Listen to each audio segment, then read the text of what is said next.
আমাদের এখন আবহাওয়ার যা পরিস্থিতি, আগামী 7 দিনে পশ্চিমবঙ্গের সমস্ত জেলাতেই শুষ্ক আবহাওয়া থাকবে।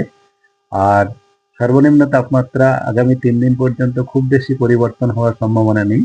তবে একটু সামান্য বাড়তে পারে। 3 দিন পরে মূলত 3 দিন পরে কিছু কিছু জায়গায় আমাদের 2 ডিগ্রি পর্যন্ত তাপমাত্রা বাড়তে পারে। তবুও বাড়ার ফলেও আমাদের তাপমাত্রা, ন্যূনতম তাপমাত্রা বা সর্বনিম্ন তাপমাত্রা, রাতের তাপমাত্রা যেটা, সেটা স্বাভাবিকের থেকে 1-2 ডিগ্রি কিছু কিছু জায়গায় কম থাকার সম্ভাবনা।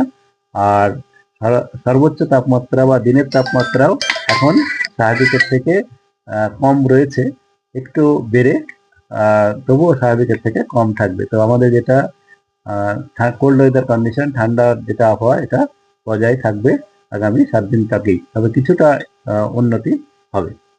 আর বৃষ্টির কোনো সম্ভাবনা নেই। যেমন আমি বললাম, আগামী 7 দিন তাক পশ্চিমবঙ্গের কোনো জেলাতেই কোনো বৃষ্টির সম্ভাবনা নেই বা তুষারপাতেরও সম্ভাবনা নেই।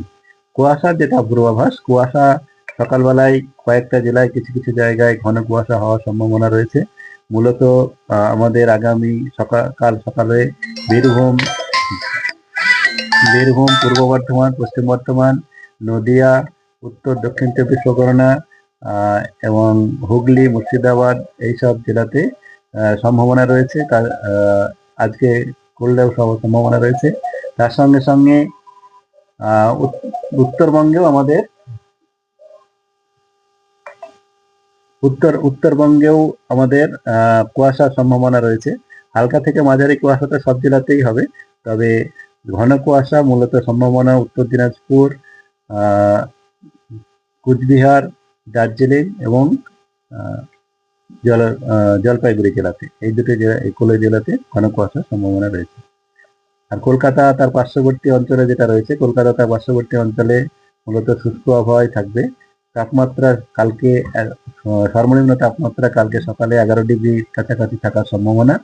আর সর্বোচ্চ তাপমাত্রা আজ 21 থেকে 22-এর মাঝামাঝি, কালকেও একই রকম 22-এর কাছাকাছি থাকতে পারে। সর্বনিম্ন তাপমাত্রা খুব বেশি পরিবর্তন হবে না, 2 দিন পরে 12 ডিগ্রি কাছাকাছি হওয়ার সম্ভাবনা রয়েছে।